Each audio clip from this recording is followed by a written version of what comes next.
Be doing a demonstration of Canadian two-stage for you today using the Inspire panel and the new PMB. And I am going to show you kind of the different options that we have available with our ACM30.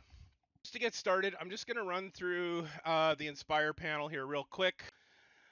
5 zones set up, and I have a cancel evac button programmed and an evac button programmed. Okay, so we're going to initiate the alarm with our first stage pull station.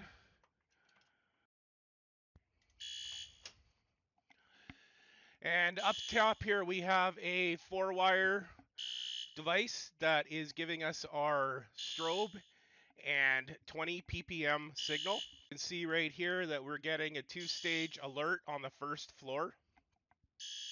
And you'll also see that zone 1 is configured and lit up, and our cancel evac is also indicating as an option.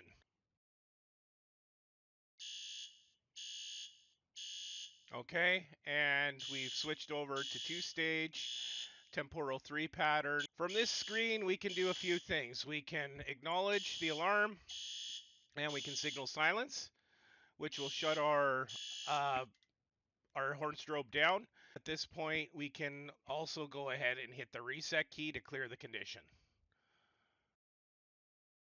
And back to system normal. You can initiate one of two ways.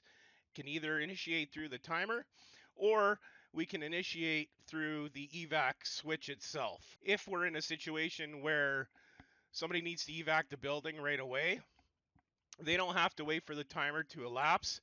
They can simply turn the key, which is going to initiate our second stage alarm automatically, and we go into a full building evac.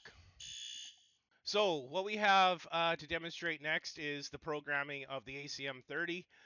We have a lot of different options now to do some different various types of control with our new enunciator. The two control buttons are cancel evac.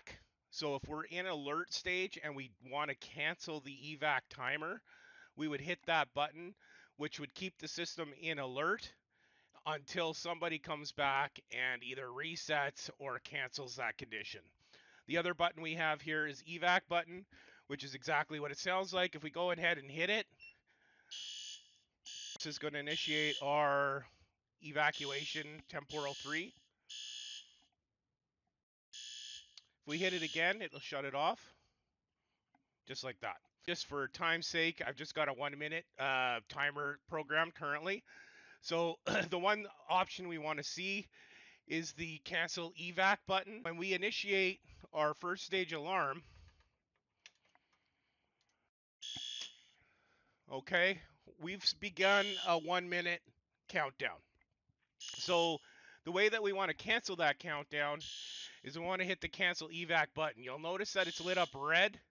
Zone 1's lit up red. If I hit cancel evac, I'm going to get a yellow indication, which means I have effectively canceled the timer countdown. We'll see that this condition never clears. So we stay in alert.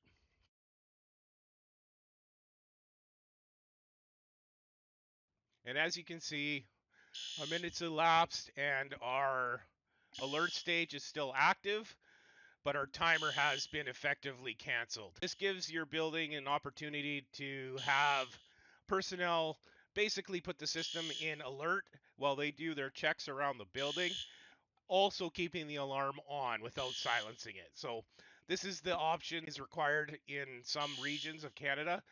So we've built that in there for you. We have demonstrated 2-stage. I've showed you the different zone monitoring on the ACM30 and also the 2 control buttons associated with 2-stage. Okay, so the first couple things we need to talk about here to set up Canadian 2-stage is I'm just going to show you how I've got the modules configured. Here's our 2-stage pull station here.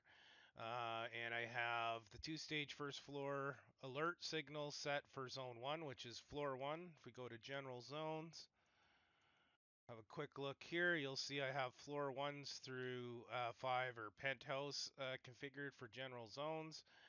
And if I go down to zone 50, you'll see that I also have a 2-stage evac zone. You guys will recognize this from the 3030 Onyx, where we would configure alarms pending and associate a relay for this operation. We can now do this internally within software on the Inspire.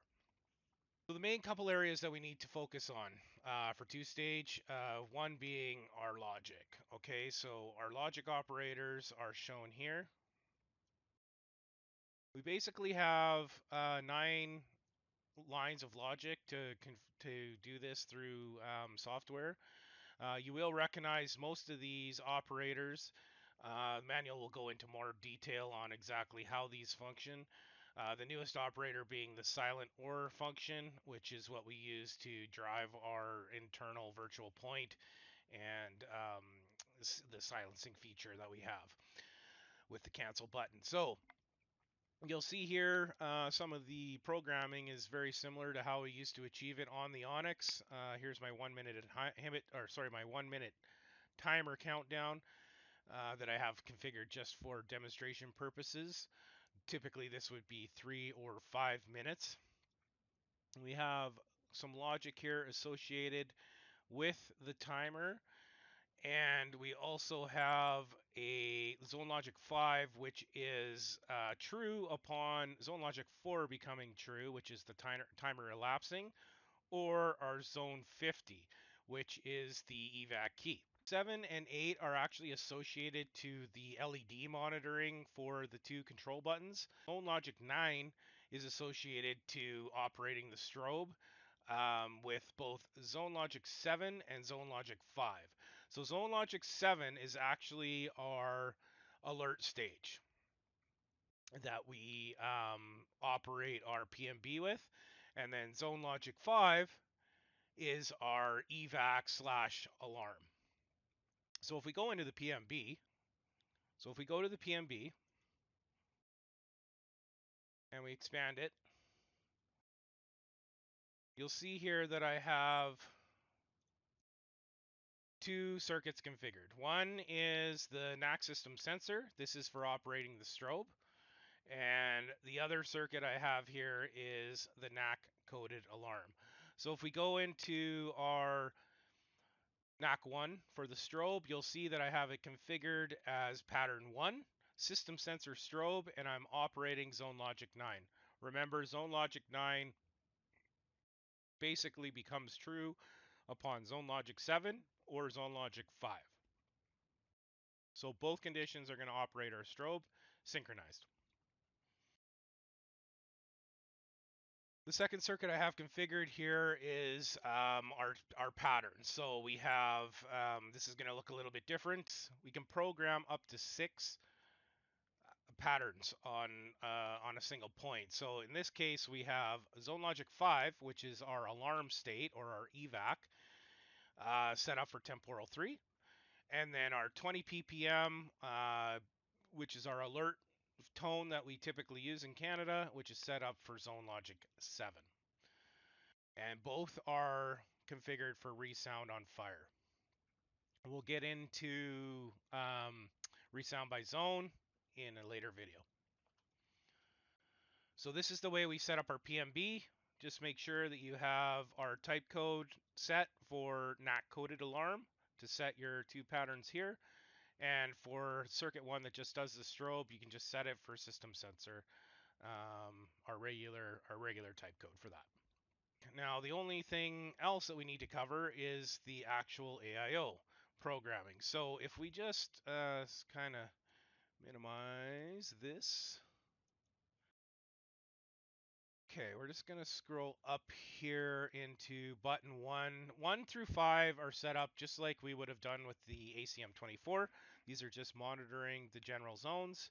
So they're all set up the same from 1 to 5. Monitor, zone 1, and I have the LEDs configured in cooperative mode, which means these all operate the same together because we do have 2 LEDs per button or point now, so you can actually control those independently. So in this situation, I just have it set up for a regular red indicator and then a yellow for a trouble or a disable. So 1 through 5, button 1 through 5 is all done the same. If I go down to button 16, button 16 is going to be the alert alarm cancel feature. So what this will do is it will actually cancel zone logic 2, which is associated to our timer countdown. And when we cancel zone logic 2, we effectively cancel the timer.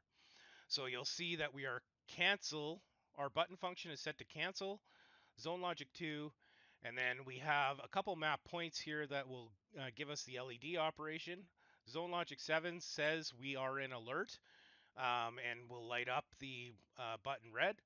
And zone logic 8 means that we have operated the button, and zone logic 8 will come up yellow. You'll see that I have these buttons configured for independent control. So red, yellow, yellow for disable, and then yellow, yellow, yellow. So anytime I hit the button, it's going to light up yellow. And then every other condition is also yellow. Just so you guys know, you can configure these buttons different colors. Depending, I just kind of stuck with the regular colors here. This is also a requirement in certain regions in Canada to be set up this way. And then button 17, I also have set up as independent, and that gives me the ability to play with the buttons colors. And in this case, we have it set to control V1 zone logic 5, which is our evac. V1, what is that? Well, this is the new feature within the Inspire, and extremely powerful in a bunch of different situations. But basically what we have here is virtual points. These are points that we can utilize to control things like buttons with. So in this situation, we're using virtual point 1 as the alarm evac control button or control point, operating upon fire alarm and forwarding zone to zone 50. So what this is doing is when I say control V1, it's operating zone 50. And that's how we get it to operate evac with a button press.